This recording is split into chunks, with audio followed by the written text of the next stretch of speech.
Hi guys, welcome to our channel. So let's look at the examples before I explain you this. Look at the example.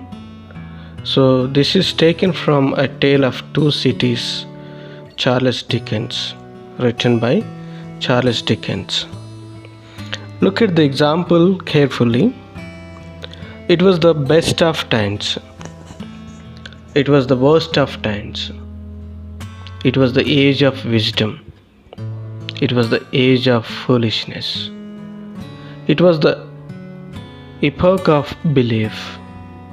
It was the epoch of credulity.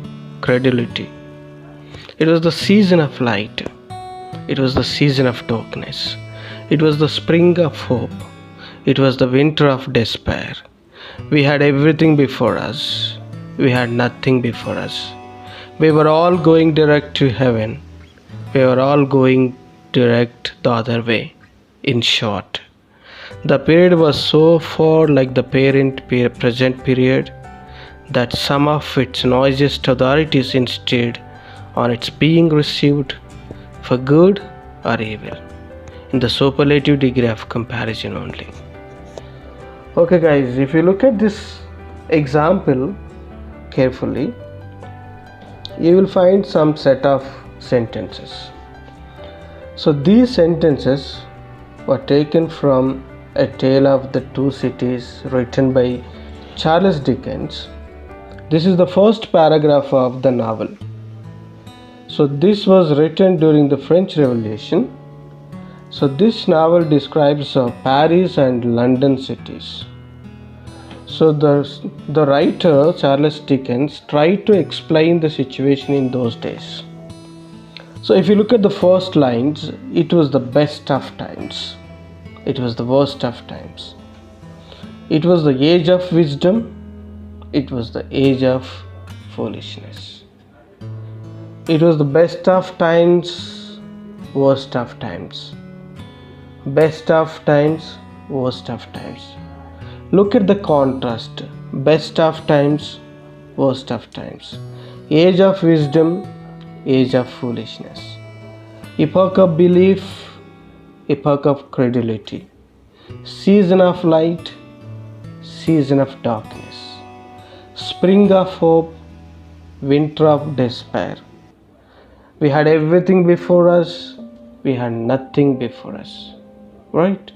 So these types of sentences are called paradox. What are these? Paradox. Okay, let us try to understand what is paradox. Right? So in this video, I am going to tell you what is paradox, and I am going to give you some more examples to understand this concept. Okay, this is part of literature. Those who are preparing for NET, SET, okay, and other competitive examinations, so you can focus on this and try to understand it. What is paradox? By definition, if you look at this paradox, a statement that appears to be contradictory but actually expresses truth. A statement that appears to be contradictory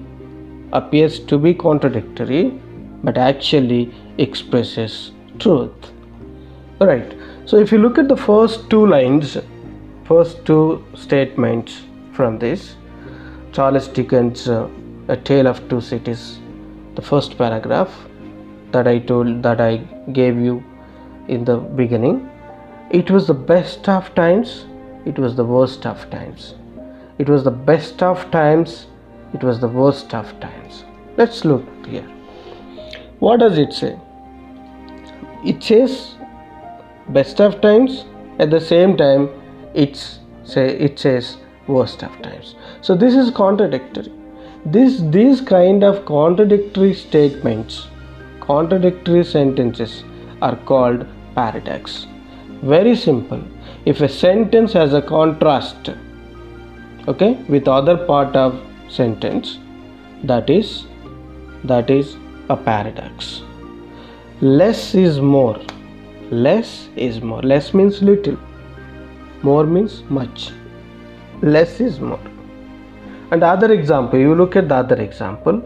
Nobody goes to the restaurant. Look here carefully. Nobody goes to the restaurant because it is too crowded. Because it is too crowded. Nobody goes to the restaurant. If nobody is going to restaurant, that means there are no people at all. But the sentence is because it is too crowded. How can it be? Okay. So animal farm. So I think you know Animal Farm, written by George Orwell. So Animal Farm has a sentence like this: all animals are equal. All animals are equal, but some are more equal than others. Okay, first part of the sentence is all animals are equal, but some are more equal than others. The second part of the sentence is some are more equal. So this sentence contradicting with the first part of the sentence, right? And in the same way, if you look at the more examples, so look at the Shakespeare's example. Shakespeare wrote a famous tragedy called Hamlet. The hero character is Hamlet. The Hamlet says, I must be cruel to be kind. I must be cruel to be kind. Nobody can be a cruel and kind. It doesn't happen. So it says, the sentence is, I must be cruel to be kind. Right? So even in William Wordsworth, in his lyric, my heart leaps up when I behold. He says, the child is the father of the father of man. The child is the father of man. The child and father of man. So contradicting. So Macbeth, if you look here, the example, the Macbeth written by Shakespeare has a sentence called fair is foul, foul is fair. Fair is foul, foul is fair. The meaning of this line is that though events, things, people may seem good or bad, after careful examination, they turn out to be the opposite. Right? So fair is foul, foul is fair. You don't know what happens. Good things may become bad things and bad things may become good things. Right? So George Orwell has written another famous novel called 1984.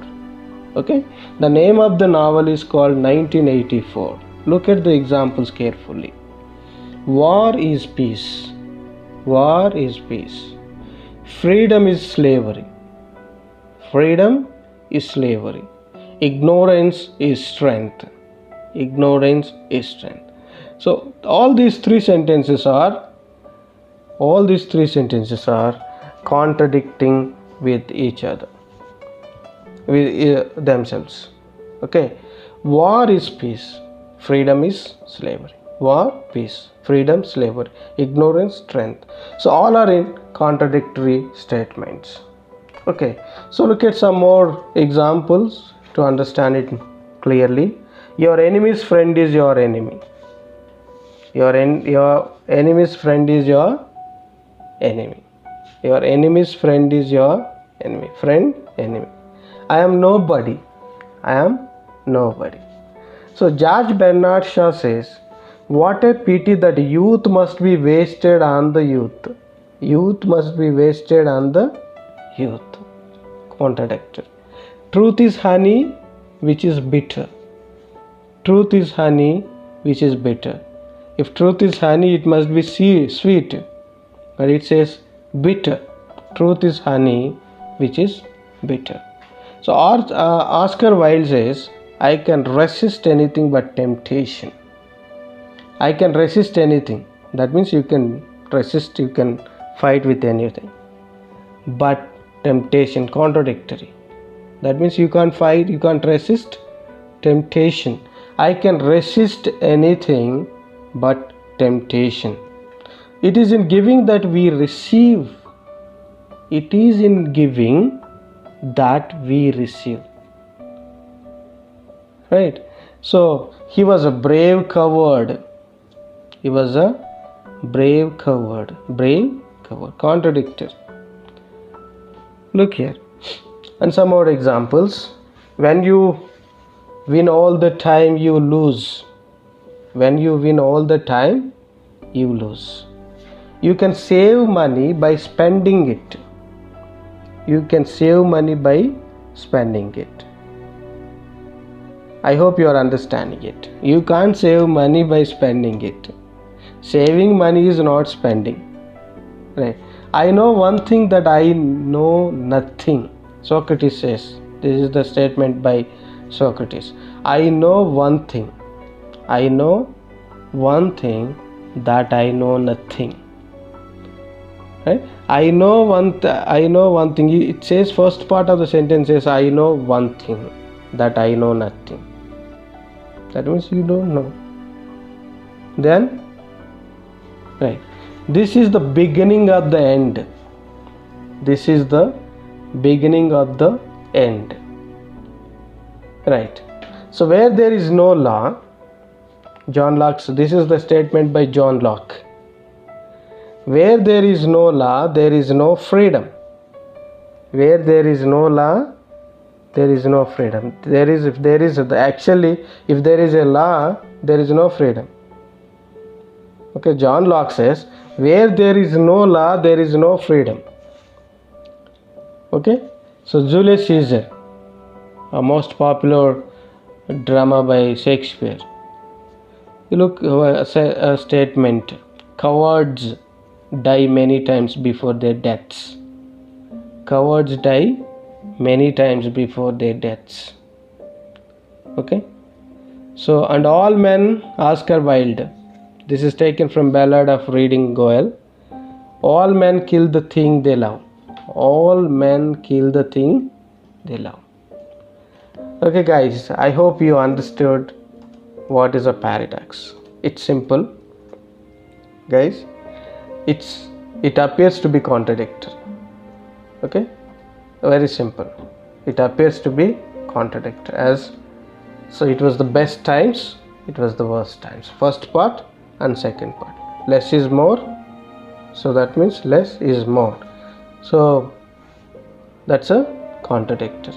All animals equal, but some are more equal than others. These are all paradoxical sentences.